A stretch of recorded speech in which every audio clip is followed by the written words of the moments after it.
이제 세 번째, 우리 선교신학의 중요성에 대해서 생각을 해보겠습니다. 이전에 세 가지 책을 소개했는데, 여러분들이 그 후에도 또 아마 계속 설명이 되지 않을까 생각합니다. 조금 미진한 부분이 있었던 것에 대해서는 좀 죄송스럽게 생각하고, 선교신학이 중요한 이유가 있습니다. 창조주 하나님께서 하나님의 백성들을 선교를 위해 세상으로 보내시죠. 이미 하나님께서는 그 아들을 세상에 보내고 구속사역을 완성하시고 또 우리들에게 성령으로 무장시키시고 또 말씀을 주시고 그리고 우리에게 정식으로 하나님의 대사로 삼으셔서 세상으로 보내십니다. 그런데 이런 엄청난 하나님의 사명에 비해서 우리 자체가 너무나 부족하고 연약하다는 겁니다.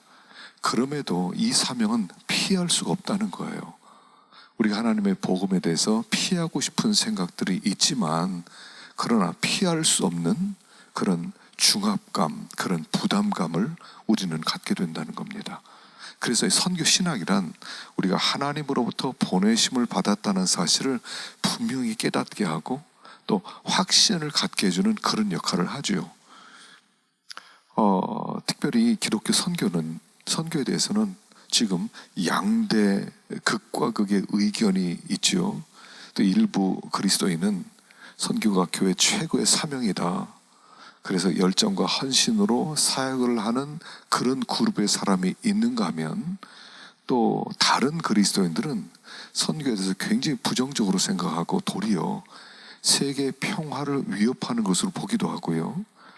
그 선교는 전통 문화를 막 파괴하는 거다. 종교적 독선과 동일시하는 그런 반대되는 그룹도 있다는 겁니다. 그리고 이와 같은 그리스도인들에게 올바른 견해를 갖도록 도와주시고 또 선교 사역을 어떻게 도와줄 수 있는지, 어떻게 기도해 줘야 되는지, 어떤 방향을 가져야 되는지 가르쳐 주는 것이 선교 신학이라는 것입니다. 그래서 이 선교 신학은 우리들에게 굉장히 중요한 그런 어떤 지침이 되기도 하고요, 방향을 설정해주는 그런 도움을 주기도 한다는 것입니다. 자, 그렇다면 선교신학의 사명은 뭐냐 하는 거죠. 선교신학의 사명은 교회가 사실은 선교의 대사명을 성취하도록 성경적 방향을 제시해 주는 데 있습니다. 우리 특별히 현대 선교는 과거 어느 때보다도 선교의 성격에 대한 성경적이고 신학적 연구의 필요성이 커졌습니다. 그리스도인들의 역할이나 어떤 열정을 자극하는 감정적 슬로건이나 어떤 유행을 타는 전략이나 실용주의적 행위에 치중하면 사실 선교에는 곧 시들어질 겁니다. 그 근거가 약하기 때문이죠. 우리에게 필요한 것은 과연 하나님께서 세상에서 지금 어떤 일을 하시는가에 대한 것과 교회가 그 하나님의 일에 어떻게 참여하는가에 대한, 참여해야 할 것인가에 대한 어떤 성경적이고 신학적인 관점을 제시해 주는 것이 필요하다는 겁니다. 근거가 필요하다는 거죠. 그래서 선교신학의 사명의 첫 번째는 선교 사역에 대한 명확한 성경적 근거를 제시해 주는 겁니다. 기독교 선교는 두 가지가 필요하죠. 하나는 명확한 성경적 신학적 지침을 제시하는 것이고요, 이게 없으면 아무리 강력한 선교 헌신과 비전이 있을지라도 하나님께서 제시한 선교의 목적을 달성하지 못하기 때문에 우리는 분명한 성경적이고 신학적 지침이 필요하다는 겁니다. 또 한 가지는 성령의 능력으로 인해 선교에 열정이 있어야 된다는 거죠. 그래서 성령의 능력과 성경적 근거는 기차와 철로와 같은 그런 관계입니다. 기독교 선교라는 기차가 달리기 위해서 거기엔 철로가 놓여 있어야 되고요. 그래서 그 철로라는 것은 성경적이고 신학적 배경이고요, 기관차가 있어야 되죠. 그 기관차는 성령의 능력으로 주어지는 열정이라는 겁니다. 그래서 이 선교신학의 첫 번째 사명은 우리들에게 사역에 대한 명확한 성경적 근거를 제시해 주는 역할을 해야 된다는 겁니다. 두 번째는 선교 활동과 그 기초가 올바르게 놓였는가를 점검하는 역할을 한다는 겁니다. 데이빗 보시는 이런 얘기를 했죠. 선교학의 사명은 뭐냐? 교회를 위하여 책임감을 통감하며 섬기는 태도로 선교 사역을 위한 비판적 동반자가 되고, 그 기초와 목표와 태도와 메시지와 방법을 점검함으로 선교를 더 강화하고 정화하는 역할을 하는 것이다 라고 얘기했어요. 선교학의 이 사명은 항상 교회를 섬기는 태도여야 된다는 거죠. 그래서 그 선교 사역을 잘하고 있는지 아니면 조금 방향이 잘못됐는지 그걸 비판적인 동반자가 되어서 점검해 줘야 된다는 겁니다.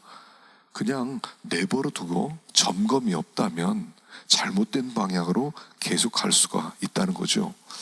세 번째는 교회와 기관들을 위해 복음의 선교적 깃발을 높이 드는 사명이 있다는 겁니다.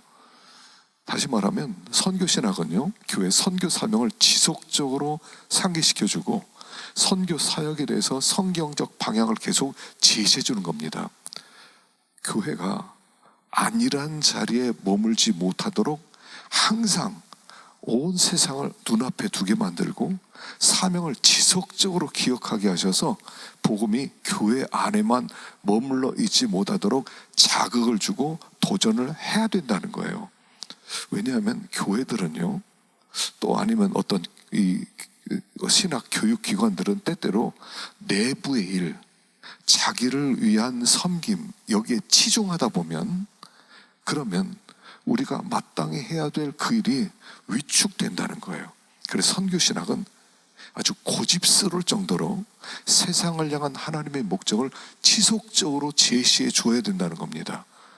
그래서 교회를 위한 하나님의 목적을 성경적으로 계속 이해하고 또 도전을 주고, 그래서 이 세상에 대한 그 책임감을 감당할 수 있도록 만드는 일, 그 일을 하는 것이 선교신학의 사명이라는 거죠. 자, 세 번째는요, 선교와 선교 사역들 그리고 선교사들의 어떤 용어를 간단하게 한번 정리해 보십시다. 선교라고 할 때 원래 1960년대 이후 선교란 용어가 이전과 좀 달라지죠. 그 이후에 선교란 용어는 하나님의 보내시는 모든 행위에 대해 포괄적으로 묘사하기 위해 사용했습니다. 사실 그전에는 아주 단순하게 복음전도 사역, 교회 개척 사역, 영혼 구원 사역, 여기에 초점을 맞췄는데, 그 이후로는 하나님의 보내시는 모든 행위를 포괄적으로 묘사합니다. 그래서 선교란 모든 나라, 방언, 족속들의 타락한 남자들과 여자들을 하나님과 화목케 하고 하나님 나라에 입문케 하기 위한 하나님의 보내시는 행위라는 겁니다. 그래서 교회는 이 시대를 향한 선교의 주체가 되는 것이죠. 이제 마지막에 제가 이제 통전적 선교에 대해서 좀 잠깐 또 말씀드리겠습니다만, 그 60년 이후로 선교에 대한 의미가 많이 달라졌어요. 선교 사역은 뭐냐 그러면, 선교 사역이란 교회가 범세계적으로 선교 사역을 구체적으로 펼쳐나가는 것을 지칭하는데, 대개는 복음을 전파하고 하나님 나라를 확장하고, 그리고 하나님 나라를 확장하는 데 필요한 모든 행위들을 선교 사역이다 이렇게 부른다는 것이죠. 그러니까 선교 사역이란 단순히 단순하게 전도해서 영혼 구원하는 것으로 끝나는 게 아니라 그 하나님 나라를 확장시키는 모든 사역을 선교 사역이라고 부른다는 것이죠. 선교사는 그럼 누구냐? 이 초기 선교사들은 12사도의 전통을 쫓아서 예수님의 보내심을 받아 온 세상에서 복음을 전하고 제자 삼는 사역에 참여하는 사람들이라고 생각했습니다. 이것을 구체적으로 이제 현대적 의미의 선교사라고 할 때는 교회가 공식적으로 파송한 사람이나 선교단체가 특별히 선교 사역을 위해 위임한 사람들을 선교사라고 부른다는 것입니다.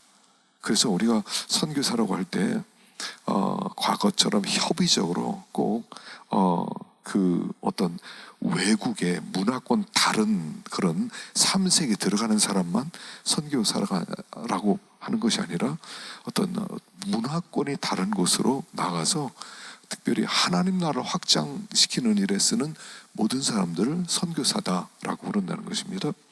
자, 선교 신학 연구를 위한 자료들이 있습니다. 한 4가지를 기본으로 하죠. 선교 신학을 조성하는데 다양한 방법이 있는데 그 중에 가장 중요한 게 4가지입니다. 첫째는 성경이죠. 성경을 통해 우리는 하나님의 목적과 계시된 뜻을 파악할 수가 있습니다. 하나님께서는 이미 말씀하셨고요. 근데 그 하나님의 말씀을 우리가 이해하는데 우리들의 맹점과 어떤 선입견을 가지고 있다는 것입니다. 우리의 문화 속에서 하나님의 말씀을 우리의 눈으로 보기 때문에 어떤 선입견도 있을 수가 있어요. 그럼에도 불구하고 성경은 여러 가지 그런 견해들과 생각들에 대해 우리들에게 지속적으로 말씀하셔서 방향성을 제시해 준다는 겁니다. 그래서 성경은 궁극적으로 우리가 가야 될 방향을 제시해 주는 거죠. 선교라는 그런 배가 항해하는데 마치 성경은 북극성과 같은 역할을 한다는 겁니다. 성난 파도가 노도처럼 밀려오고 그 물결로 말미암아 이리저리 쏠리는 한이 있더라도 선교라는 배가 성경이라는 기준점의 방향을 맞춰 나가는 한 그 배는 항해를 계속할 수가 있다는 겁니다. 선교라는 이 배가 항해하는 동안에 굉장히 많은 장애물을 만나게 됩니다. 각종 문화나 풍습이나 유행이나 어떤 정치적인 추세나 어떤 유행하는 의견이나 어떤 근시안적 주장들이나 그 밖에 여러 방해하는 세력들이 이 선박을 항로에서 벗어나게 할 겁니다. 이런 때일수록 선교라는 선박은 하나님의 계신 성경 말씀을 근거로 삼아서 항해를 계속 해야만 한다는 것입니다. 그래서 성경을 놓치면 안 된다는 겁니다. 모든 것의 뿌리는 성경이어야 된다. 성경은 방향성을 제시한다는 것입니다. 두 번째는 역사죠. 이 선교 신학의 연구 방향과 통찰력의 근원이 되는 것은 역사입니다. 그동안 역사를 통해서 기독교가 어떻게 전 세계에 전파되었고 기독교 선교에 대한 기독교 사상이 역사적으로 어떻게 확산되었는가를 역사를 통해 배워야 된다는 사실입니다. 지금 여러 가지 다양한 문제들이 있지요. 근데 우리가 지금 이렇게 부딪힌 문제들은 놀랍게도 이전 세대 비슷한 문제들이 이미 있었다는 겁니다. 그래서 먼저 전 세대들이 어떻게 그 문제를 해결하는가를 교훈으로 삼아서 이 시대의 그런 어려움을 헤쳐나가야만 한다는 겁니다. 하나님은 성경만을 통해 말씀하는 게 아니라 역사 한가운데 말씀으로 행하기도 하고 역사 속에서 하나님의 일하심도 볼 수 있다는 겁니다.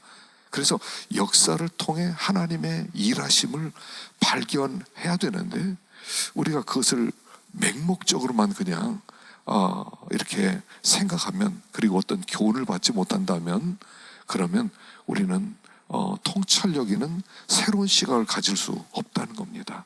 그래서 먼저 간 사람의 등을 타서 목마를 타서 더 멀리 바라볼 수 있는 그런 사역이 되려면 역사를 통해서 우리가 배워야 된다 하는 것입니다. 그래서 선교 신학을 볼 때 역사를 통해서도 우리가 배워야 된다는 거죠. 어떤 것은 역사 속에서 잘된 역사가 있어서 놀라운 열매를 맺힌 게 있고 아니면 계속 잘못된 방향으로 잘못된 열매를 맺고 있는 것도 보고 배우고 그래서 그 역사는 신학 연구를 위한 아주 중요한 자료가 될 수 있다는 것이죠. 세 번째는 사회과학입니다. 사회과학을 통해서 복잡한 문화와 인간의 경험들을 이해하는 데 도움을 받게 됩니다. 물론 사회과학 자체가 선교신학의 근거는 아닙니다. 그러나 선교신학의 배경을 이해하기 위해 대화의 파트너로 중요한 역할을 한다는 거죠. 왜냐하면 이 선교의 관심 영역은 인간의 삶, 가정, 공동체, 사회 이런 것들이거든요.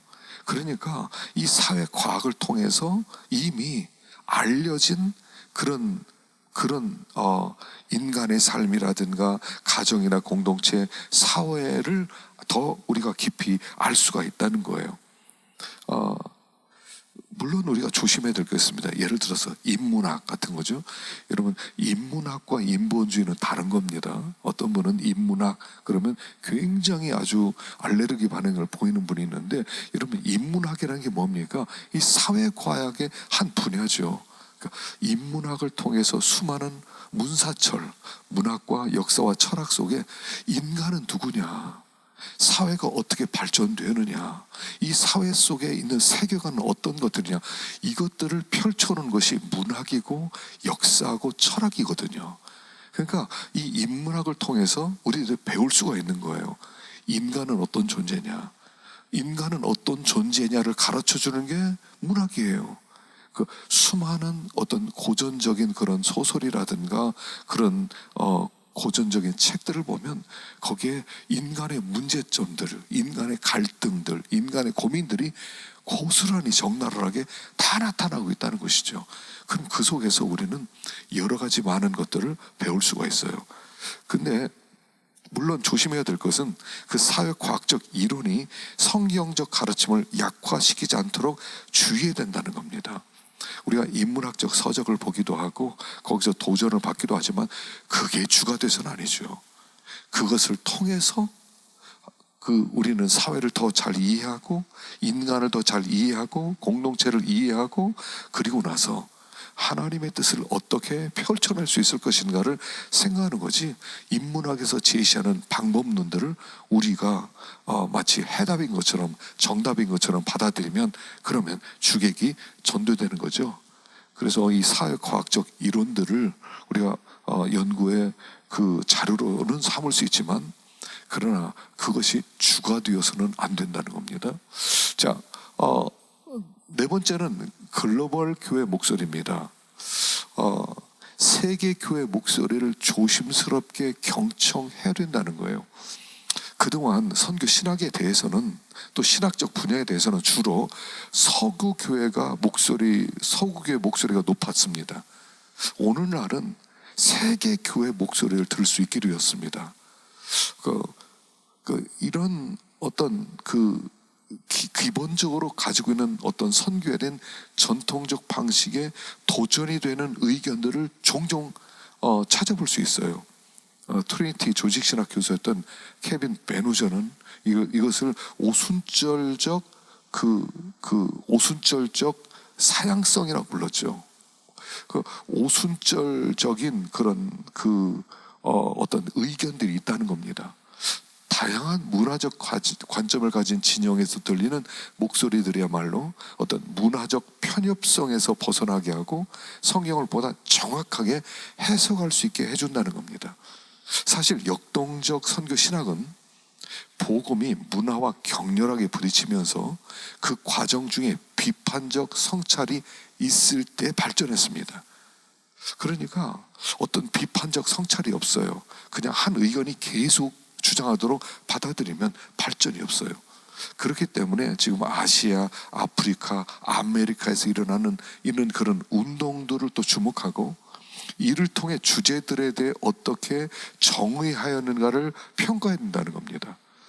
왜냐하면 오늘날 대다수의 그리스도인들이 아프리카, 아시아, 라틴 아메리카에 살고 있고 그 지역교회들이 날로 성장하고 선교사를 파송하는 강력한 세력이 되고 있기 때문에 우리가 이 글로벌 교회 목소리를 자꾸 들어야 돼요. 청취해야 돼요. 내 목소리만 계속 주장하고 난 이것이 옳다고 생각한다 하는 그 작은 시각만 가지고 있으면 발전이 없어요. 여러분, 우리가 자꾸 귀를 열어야 됩니다.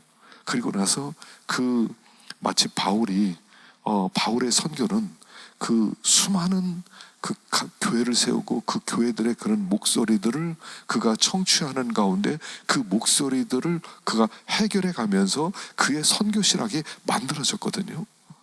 그러니까 우리가 변질되라는 게 아니에요. 변질되는 것은 아니지만 이런 다양한 글로벌 목소리를 듣고 더 바람직한 방향, 본질은 바뀌지 않지만 수많은 다양한 문화 속에서 나타난 비본질의 그런 문제들 속에서 어떻게 이 선교 신학이 올바른 방향으로 나갈 수 있을 것인가를 생각해야 된다 하는 것이죠. 자, 마지막으로 다섯 번째는 통전적 선교입니다. 이 통전적 선교 신학의 과제는 뭐냐면 인간 구원과 사회 구원을 모두 포함한다는 것을 의미하는 거예요. 전통적인 선교의 접근 방식은 근대적 선교운동, 특별히 18세기 말부터 선교운동이 이렇게 형성됐는데 그냥 지리적 관점에서 이해하는 거죠. 선교의 목적은 단순합니다. 외국에 가서 복음을 전하고 영혼을 구원하고 교회를 개척하는 것, 그거를 선교라고 생각했습니다. 그럼 이런 틀 속에서 지역교회 책임은 뭐냐? 그냥 그래서 지역교회 역할은 선교를 위해서 인적, 영적, 경제적 후원만 제공하면 된다, 이렇게 생각을 했어요. 그런데 선교라고 하는 것이 그렇게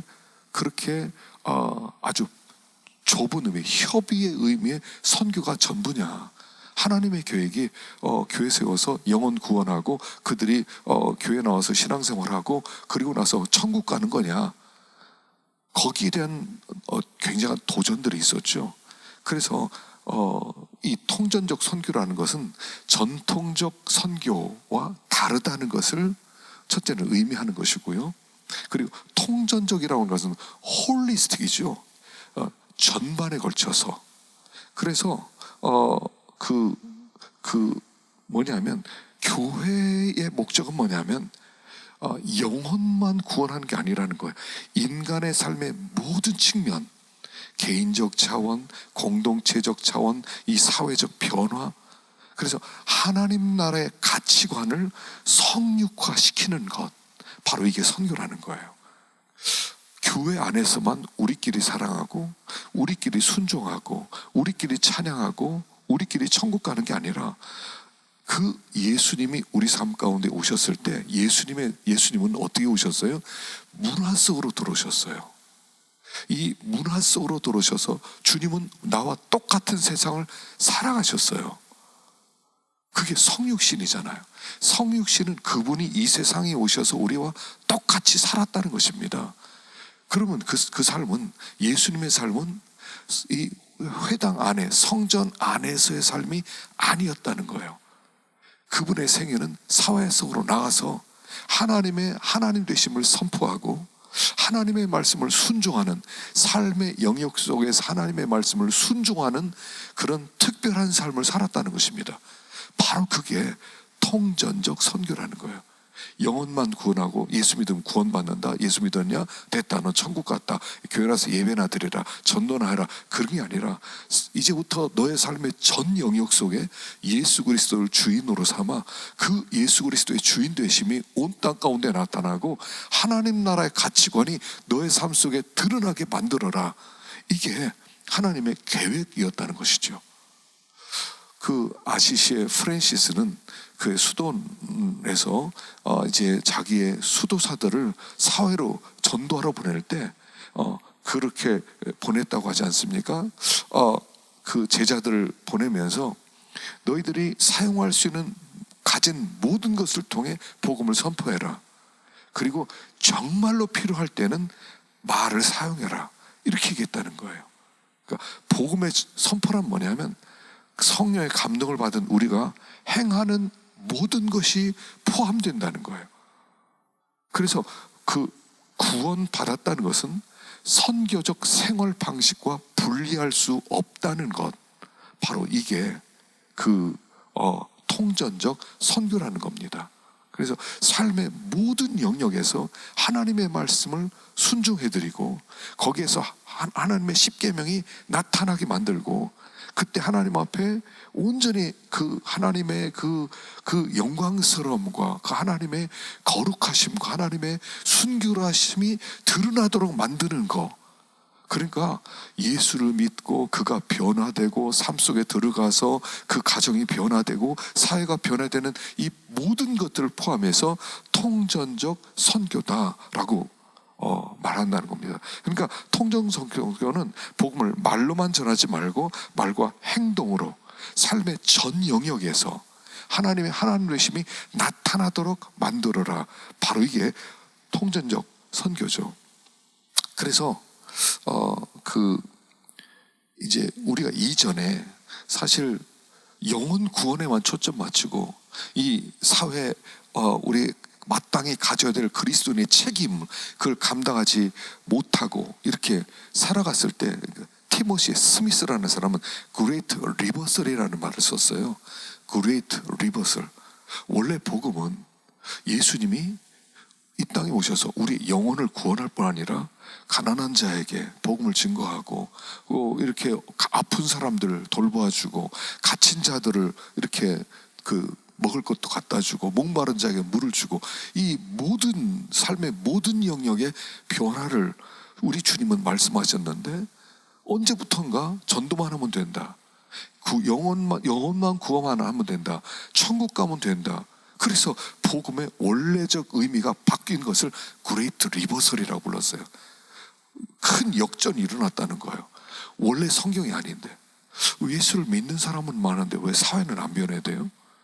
왜냐하면 통정적 선교가 아니라 영혼만 구원만 하면 돼. 너 영혼 구원 받았어? 사회 들어가서 마음대로 살아. 하나님 다 용서해줘. 이게 그레이트 리버설이에요. 그게 하나님의 뜻이 아니라는 거예요. 그래서 이제부터는 선교 그러면 통전적 선교입니다. 그래서 이 통전적 선교의 구체적 그러면 어떻게 실행해야 되느냐 그것에 대해서 2010년에 케이프타운 서약이 있죠. 그 케이프타운 제3회 로잔 그 대회입니다. 1974년에 존 스토트를 중심으로 해서 제1회 로잔 대회가 있었죠. 그리고 제3회 케이프타운 그때 이 케이프타운 그 선교 대회 때 약 4,200명의 복음주의자들 약 198개국에서 모였죠.